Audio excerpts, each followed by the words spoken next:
Saya ingin berikan rahasia. Ini diantara kita saja ya. Ada satu amalan dalam Al-Quran yang kalau amalan ini dikerjakan bahkan oleh anak cucu kita, maka anak itu atau cucu itu dia akan jadi pemimpin keluarga besar kita di hari kiamat, di akhirat, menggandeng Anda semua ke surga. Anda berdoa, siapkan anak cucu dengan amalan ini.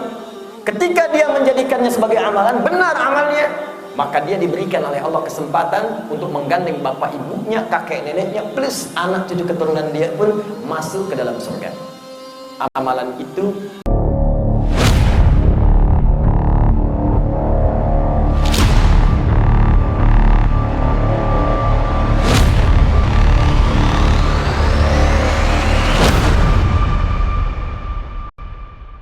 siapapun yang diinginkan oleh Allah berubah menjadi orang baik, memiliki sifat-sifat kebaikan. Jadi bukan baik menurut orang Padang, orang Sumatera Barat, bukan orang Palembang, bukan orang Indonesia, tapi menurut Allah dan Rasulnya. Se-Indonesia menyebut Anda baik, saya sering katakan, barangkali di Cina belum tentu kenal kita. Se-Asia kita disebut baik, orang Amerika mimpi pun belum tentu bertemu dengan kita. Karena itu kalau Allah katakan ini orang baik, pasti sependuduk langit dan bumi itu akan mengakui dia sebagai orang yang baik. Dan ciri kebaikannya ternyata melekat pada satu kalimat, yufaqihu fiddin, akan dibimbing dia untuk mau belajar memahami tuntunan ad-din, tuntunan agamanya. Jadi ukuran kebaikan tidak melulu terletak kepada harta. Karena Qarun pun orang paling kaya semuka bumi yang hartanya sampai sekarang masih dicari. Saya pernah bertemu seorang mau kemana? Samudra Hindia, Ustaz. Mau ngapain? Cari harta Qarun. Anda bayangkan harta Qarun sekarang masih dicari, tapi tidak mengangkat statusnya di hadapan Allah Subhanahu wa taala. Fa khasafna, kami tenggelamkan, likuifasi, tenggelamkan ke muka bumi dengan harta-hartanya. Kalau kedudukan itu tanda kebaikan, tentulah Firaun tidak akan dinistakan. Tentu Namrud tidak akan dihancurkan. Bahkan sekarang muminya masih bertahan, piramidanya masih menjulang. Teknologi sekarang belum menemukan seperti apa kemudian itu bisa dibuat. Dahsyat teknologinya. Apalagi kaum Ad, ya allati lam yukhlaq mithluha fil bilad, dan dia memiliki bangunan-bangunan dengan gaya arsitektur yang belum bisa disaingi di muka bumi sampai dengan kekinian. Tapi apakah itu statusnya baik di mata Allah? Tidak. Akan menjadi baik ketika orang itu mendapat bimbingan Allah, belajar tuntunan dari syariat Allah Subhanahu wa taala. Karena itulah di zaman Nabi banyak birokrat, banyak pejabat, banyak pendidik, banyak pedagang, banyak pengusaha, banyak rakyat, baik semua. Kalau mau cari orang paling jujur, yang itu ada. Kalau mau cari orang sabar, paling sabar ada pada masa itu. Kalau mau cari orang paling tawadhu, banyak pada masa itu. Sampai diabadikan dalam Al-Quran yang tadinya jahiliyah jadi khairu ummah. Jadi kalau ada umat baik yang pada masa itu hidup, itu yang paling baik. Ada di Al-Quran surah ketiga Ali Imran ayat 110, paling kiri sebelah atas di mushaf. Kuntum khairu ummah, kesaksian langsung dari Allah, kata Allah. Kalau Adi Hidayat yang katakan, tuan-puan boleh tak percaya, Anda boleh menolak. Tapi kalau Allah yang sampaikan kuntum khairu ummah, kalian umat terbaik, ukhrijat linnas, yang pernah dilahirkan di muka bumi untuk manusia, umat terbaik. Khair, khair itu sifat. Dia ada 5 jenis kebaikan dalam Al-Quran. Satu, tayyib.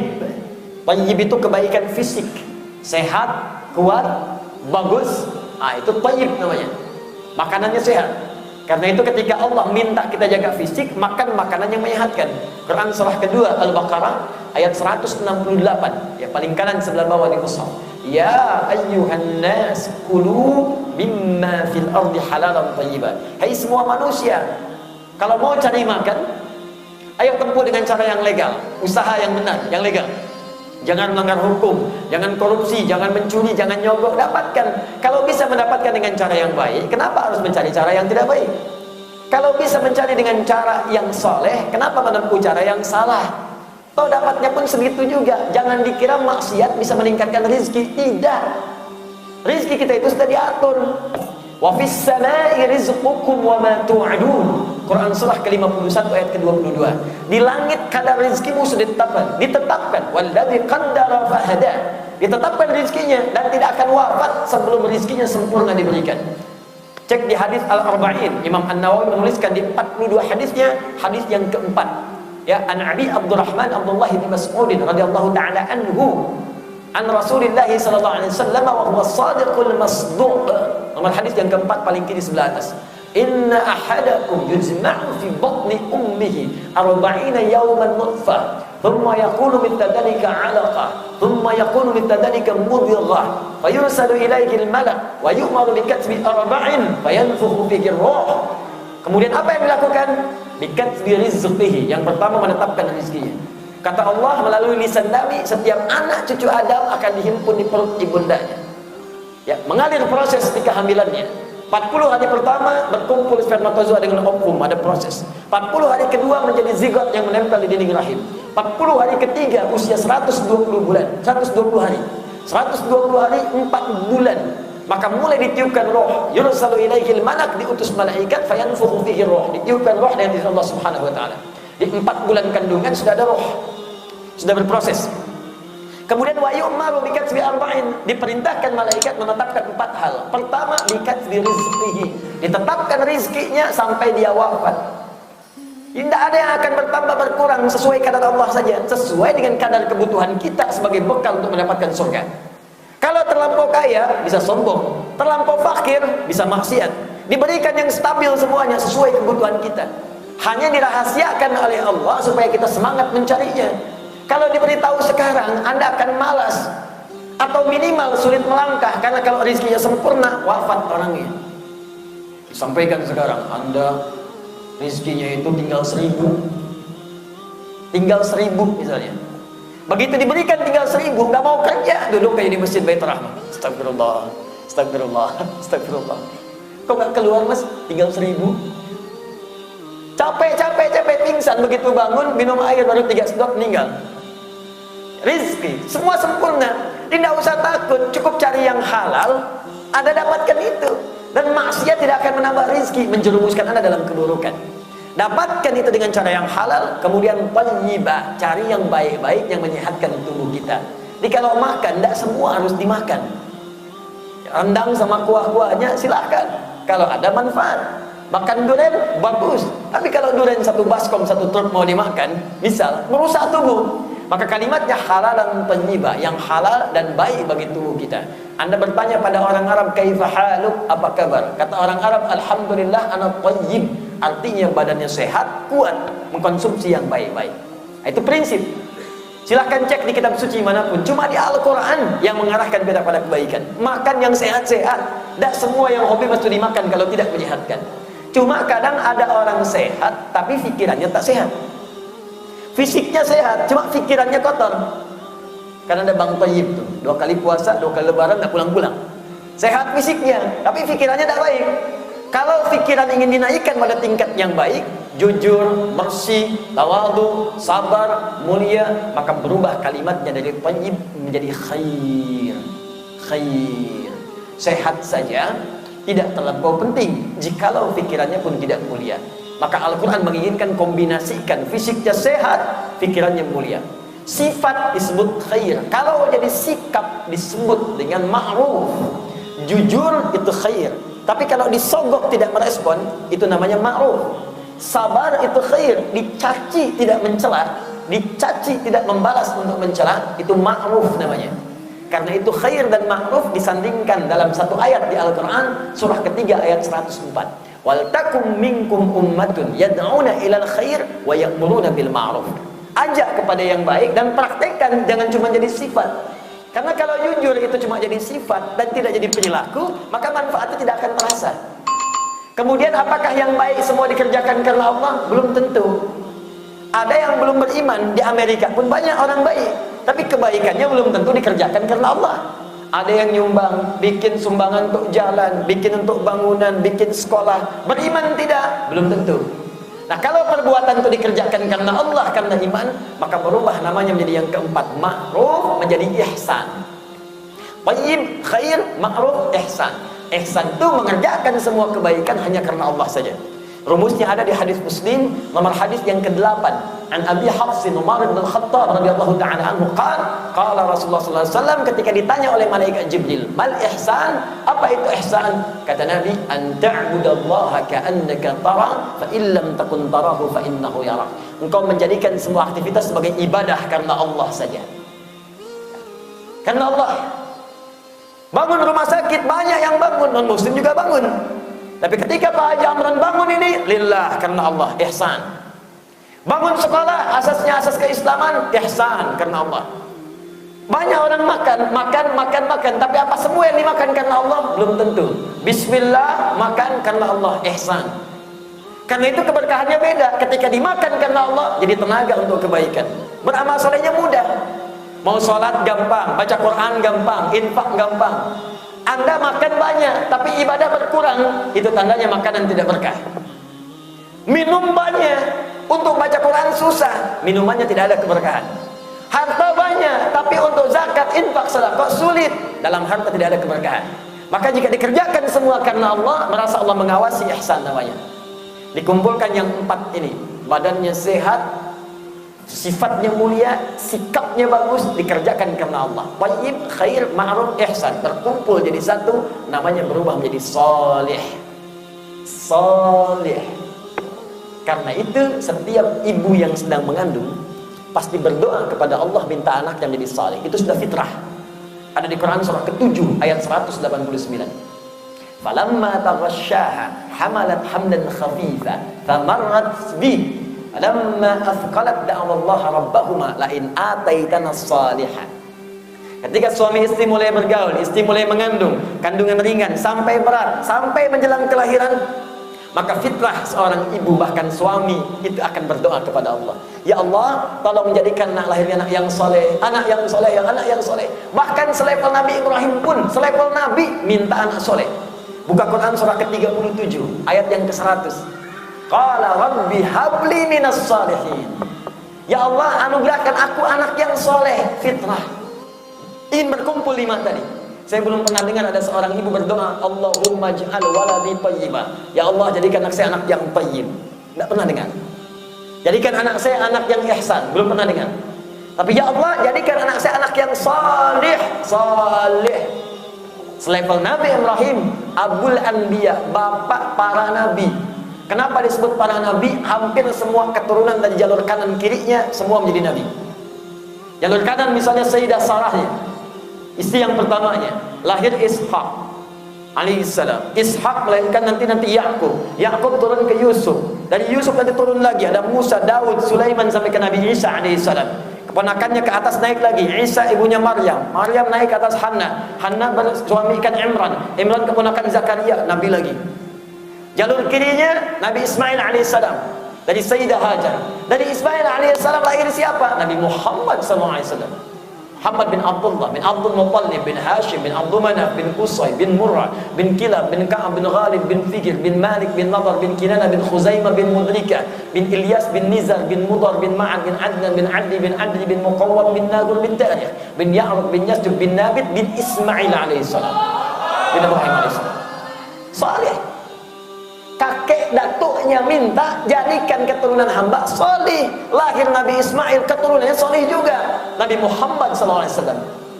Jadi kalau bapak ibu sekarang bermohon, datuknya minta, neneknya minta, kakeknya minta, jadikan keturunan hamba solih ya Allah. Mungkin belum yang terlihat sekarang, nanti yang belakangan mungkin datang ahli Qurannya, ahli fiqhnya, ahli tafsirnya. Nabi Ibrahim itu kan kapan beliau itu? 30 generasi sebelum Nabi Muhammad. 30 generasi. Apakah Nabi Muhammad lahir beliau ada? Tidak. Ini bukan berarti doa kita sekarang tertatap sekarang, belum tentu. Apa yang kita minta sekarang butuh sekarang ada. Belum butuh sekarang nanti ada. Bahkan ada yang berdoa sekarang dikabulkannya saat kita tidak ada. Tapi nama kita masih terbawa. Dan itu ada pahalanya. Dan yang paling dahsyat, hasil doa ini akan melahirkan sebuah sosok, bahkan sosok ini yang menggandeng dia ke surga. Saya ingin berikan rahasia. Ini di antara kita saja. Ada satu amalan dalam Al-Quran yang kalau amalan ini dikerjakan bahkan oleh anak cucu kita, maka anak itu atau cucu itu Dia akan jadi pemimpin keluarga besar kita di hari kiamat, di akhirat, menggandeng Anda semua ke surga. Anda berdoa, siapkan anak cucu dengan amalan ini. Ketika dia menjadikannya sebagai amalan, benar amalnya, maka dia diberikan oleh Allah kesempatan untuk menggandeng bapak ibunya, kakek neneknya, plus anak cucu keturunan dia pun masuk ke dalam surga. Amalan itu ada di Quran surah ke-13 ayat ke-23 sampai 24. Ditafsirkan nanti di Quran sendiri surah 35 Fatir ayat ke-32 sampai 33, paling kiri sebelah atas nih. Perhatikan kalimatnya. Jannatu 'adnin yadkhulunaha. Nanti ada orang-orang ahli surga yang masuk surganya dimulai dari surga Aden. Masuk. Tapi dahsyatnya, dia akan masuk ke semua pintu surga. Pintu surga itu ada 8 di hadis Nabi. 8. Yang rajin puasa pintunya Ar-Rayyan. Ya, inna fil jannati di Sahih Al-Bukhari kitabus Shiyam. Inna fil jannati baban yuqalu Ar-Rayyan. Di surga nanti ada satu pintu namanya Ar-Rayyan. Yadkhuluha as-shaimun, hanya dimasuki oleh orang-orang yang berpuasa. Fanada, maka dia berkata, aina as-shaimun, aina as-shaimun, mana orang yang puasa, mana orang yang puasa, mana yang rajin puasa, rajin puasa. Fa idza dakhaluhu ughliqa, kalau sudah masuk tutup rapat, tak ada orang bisa masuk lagi. Ahli tahajud tak puasa, tak bisa masuk. Ahli sedekah tak puasa, tak bisa masuk. Ini orang khusus nang puasa, bukan cuma Ramadan. Kalau Ramadan semua orang puasa. Senin dia puasa, Kamis dia puasa, Ayyamul Bid dia puasa. Nanti Dzulhijjah awal sampai tanggal 9 dia puasa juga, kejar. Semua ada puasa, dia kejar yang disyariatkan. Puasa Daud bahkan dia puasa. Senin puasa, Selasa tidak, Rabu puasa, Kamis tidak. Dia ikuti. Begitu masuk yang lain tak bisa. Dia tak bisa ngintip-ngintip, mau ngintip kok. Siapa kamu? Oh, saya pun dia puasa Daud, saya sholat Daud. Sholat Daud apa itu? Subuh sholat duhur tidak, asar sholat maghrib tidak, tak bisa. Ahli puasa. Ada babut tahajud, pintu tahajud. Dia yang masuk orang tahajud saja. Orang rajin puasa tak tahajud tak bisa masuk. Tak bisa masuk. Orang ini hanya tahajud, habis tahajud istighfar. Allahu Akbar, masuk surga. Bahkan tempatnya di taman surga. Ingin apa-apa Allah langsung berikan. Itu di Quran surah 51 ayat ke-15 sampai dengan ayat ke-23. Innal muttaqina fi jannatin wa 'uyun. Ada sebagian orang takwa tinggalnya di taman surga. Ada komplek yang paling bagus dekat tamannya. Ada surga yang paling indah di tamannya. Akhidina ma atahum rabbuhum. Orang ini kalau ingin sesuatu Allah langsung yang berikan. Surga level biasa, mau minum wildanun mukhalladun, perempuan dilayani pangeran surga, laki-laki dilayani bidadari surga, cantik gantengnya tak terlukiskan, jangan dibandingkan dengan hidup dunia. Di akwabi wa adariqa wa ka'sin min ma'in. Kalau ingin minum, gelasnya beda dengan dunia, berkilauan emasnya, berkilauan berliannya, nampak bahkan pelayannya lu'lu' wal marjan. Kalau natap itu berkilauan seperti berlian dan cahaya-cahaya yang indah. Masya Allah. Itu surga biasa, tapi yang ini tidak. Allah langsung yang berikan. Ada tatap. Siapa mereka? Innahum kanu qabla dzalika muhsinin. Ini orang ihsan. Apa amalannya? Kanu qalila minal laili ma yahja'un. Orang ini kalau malam sedikit tidurnya. Sedikit saja tidurnya. Ya, kalau Allah sudah sampaikan jangan tambah, jangan kurangi. Kata Allah sedikit tidur. Anda tambah sedikit-sedikit tidur. Beda mana? Kurangi sedikitnya tidur, hilang mana? Sedikit tidur, banyak tahajud, banyak bangun, lepas itu istighfar. Wabil asharihum yastaghfirun, ahli surga. Ada pintu sedekah, ada pintu infak. Dikasih surga seluas langit dan bumi. Quran surah ketiga ayat 133 sampai 134. Wasari'u ila magfiratin min rabbikum wa jannatin arduha as-samawati wal ardu uiddatil muttaqin. Ada orang takwa yang akan mendapatkan rumah di surga seluas langit dan bumi. Silahkan mau maraton, mau sepedaan. Sini ada tur de Singkarak sepedaan. Sana silahkan tur pakai sepeda. Ujungnya bumi, ujung langit. Akan ketemu. Luas. Siapa mereka ini? Alladzina yunfiquna fis sarra'i wad dharra. Yang senang infak saat di dunia. Infak. Dapat rumah seluas langit dan bumi. Tapi yang ini, yang tadi saya cakap di awal, beda dia. Dia akan masuk surga, semua pintu dia masuki dan disambut oleh semua malaikat. Wal malaikatu yadkhuluna 'alaihim min kulli babin. Malaikat menyambut dia di setiap pintu surga dan mengatakan salamun 'alaikum bima sabartum. Selamat, selamat karena Anda sabar telah mengamalkan amalan saat di dunia. Dia ada orang sabar mengerjakan amalan ini, masuk ke surga, dikunjungi malaikat semua, masuk ke setiap pintu surga. Assalamualaikum ahli puasa. Pergi dulu ya. Assalamualaikum ahli tahajud. Berangkat dulu ya. Assalamualaikum ahli sedekah. Saya naik dulu ya. Dia semakin naik karena nanti di hadis At-Tirmidzi. At-Tirmidzi itu nama aslinya Muhammad bin Isa At-Tirmidzi, nomor hadis 2915. Nanti orang ini, saya bacakan hadisnya, akan diminta masuk surganya dengan membacakan kembali amalan yang saat dia bacakan di dunia. Di amalan dia saat di dunia diminta dikerjakan untuk masuk surganya. Di setiap dibacakan naik ke atas sampai tingkat yang paling tinggi. Setiap naik mengunjungi pengunjung surga, penghuni surga di pintu itu. Naik. Dahsyatnya, wa man salaha min abaihim, dia bisa gandeng bapak ibunya, kakek neneknya. Jadi pemimpin. Wa azwajihim, pasangannya. Kalau dia laki-laki, gandeng istrinya. Kalau dia perempuan, gandeng lelaki, suaminya. Ustaz, bagaimana kalau dia belum nikah? Kalau laki-laki gandeng bidadari, paling minimal 70 bidadari. Oh. Kalau perempuan pangeran surga. Pangeran surga. Jangan tatap saya, jauh beda. Jauh beda sekali, jauh. Indah, sama, pangeran surga beda, semua dapat. Anak keturunannya ikut, wa dzurriyyati, bukan aulad. Kalau aulad anak langsung, dzurriyyah, anak punya anak lagi, punya anak lagi, punya anak lagi, punya anak lagi sampai selesai. Semua masuk, dipimpin oleh orang ini. Siapa orang ini? Ahli Quran. Ahli Quran. Ahli Quran. Ahli Quran yang sibuk dengan amalan Qurannya saat di dunia. Dan jangan dikira itu cuma ustaz, tidak.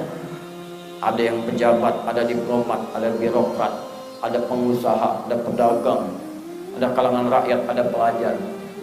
Bukankah Ali bin Abi Thalib ahli Quran dan beliau pengajar? Bukankah Abu Hurairah ahli Quran dan beliau seorang pelajar? Bukankah Amr bin As seorang ahli Quran dan beliau seorang birokrat? Bukankah Umar bin Khattab ahli Quran, beliau punya seorang pejabat? Bukankah Abdurrahman bin Auf seorang ahli Quran, beliau seorang pengusaha? Bukankah Muawiyah seorang ahli Quran, beliau seorang diplomat? Semua bisa menjadi itu semua. Dan dahsyatnya, sebelum naik ke surganya, turun langsung ayatnya. Quran surah ke-35 ayat 33. Jannatu 'adnin yadkhulunaha, sama persis kalimatnya. Yuhallawna fiha min asawir. Ada orang masuk lewat surga Aden, ahli Quran, sebelum masuk kata Allah, hiasi dulu dia dengan perhiasan. Bedakan dengan yang bukan ahli Quran. Maka dipakaikan jubah kehormatan, fayulbasu ilaihi libasal karamah. Dipakaikan mahkota kehormatan, tajul karamah. Diberikan gelang-gelang emas indah, pakaiannya sutra, walibasuhum fiha harir, pakaiannya sutra, baru pimpin keluarganya. Diparadukan kepada semua penduduk langit dan bumi. Ahli Quran, ahli Quran, ahli Quran. Bakra, wakar, fa inna akhira qiraatika akhir manzilatika. Langsung Allah firmankan, kamu naik ke surga, dan sebelum naik, bacakan Al-Quran yang biasa kau bacakan saat di dunia. Di setiap dibacakan, naik. Selesai bacaan, di situ tempat tinggalnya. Karena itu sebagian mengatakan ada nanti masuk surga menyesal. Oh. Kalau masuk neraka menyesal, biarkan saja. Ini masuk surga menyesal. Kenapa? Hafal 5 ayat, baca 5 ayat, sering khatam 5 ayat. Begitu sampai di situ, temannya naik 10 ayat naik ke atas. Dia kata, ya Allah, kenapa saya tak biasakan baca 10 ayat? Ada yang 10 ayat, temannya 20 ayat naik. Ya Allah, kenapa saya tidak 20 ayat sampai ke atas? Puncaknya hadir di situ. Karena itu saya tutup pengantar saya saat ini, karena tadi saya diminta tausiah. Tausiah itu singkat, padat, tepat. Paling lama 15 menit lah, itu tausiah namanya. Ya, setelah itu kita dialog. Karena itu jika ada peluang paling baik, jadilah ahli Quran. Ayo, mahasiswa yang ahli Quran, dosen yang ahli Quran, pejabat yang ahli Quran. Ahli Quran itu ternyata tidak harus hafal Quran, tapi orang yang sangat mencintai Al-Quran. Dan dia ada 3 golongan. 1, menghafal. 2, orang yang senang baca Al-Quran. Dan yang 3, orang yang senang mengkaji Al-Quran. Jadi kalau waktunya luas, saya terangkan 3-tiganya ini. Tapi saya tutup dengan hadis Nabi SAW tercantum di Al-Bukhari. Imam Al-Bukhari menerima hadis ini dari seorang bernama Hajjaj bin Minhal. Hajjaj bin Minhal menerima hadis ini dari seorang bernama Syu'bah. Syu'bah menerima dari Alqamah bin Marthad. Alqamah bin Marthad menerima dari seorang bernama Sa'ad bin Ubaidah. Sa'ad bin Ubaidah menerima dari seorang bernama Abu Abdurrahman As-Sulami. Abu Abdurrahman As-Sulami menerima dari Uthman bin Affan dan Ali bin Abi Thalib radhiyallahu taala anhuma, dan keduanya menerima dari Nabi sallallahu alaihi wasallam. Qala, apa yang disampaikan Nabi? Khairukum man ta'allama al-Qur'ana wa 'allama. Kalau ingin jadi orang baik, kata Nabi, yang terbaik di antara kalian adalah orang yang mau belajar Al-Quran dan mengamalkannya dalam kehidupan. Nanti di Al-Quran itu ada ayat berbicara tentang penyakit, ada ayat berbicara tentang pelajaran, ada ayat berbicara tentang bisnis, ada semua. Keluarkan sesuai profesinya. Di saran saya begini, ini yang pebisnis, coba keluarkan bimbingan Qurannya. Pedagang, bikin kajian, khusus kajian bisnis, buat, praktekkan. Jadi ada rumah sakit tadi, keluarkan ayat-ayat obat dalam Al-Quran. Dari mulai Asy-Syifa, yang dari Al-Fatihah, yang Quran surah 17 ayat 82, Quran surah ke-26 ayat ke-80, Quran surah ke-21 ayat 83 sampai 84. Keluarkan, buka Al-Bukhari, Kitabul Marid, kitab mengobati penyakit. Yang di pemerintahan, birokrat, Kitabul Imarah, keluarkan ayat-ayat yang bikin kajian. Jadi semua punya panduan. Tidak harus semuanya dipraktekkan, sepanjang itu bukan hal yang dikerjakan. Anda pedagang, kenapa bahas ayat yang tidak ada kaitannya?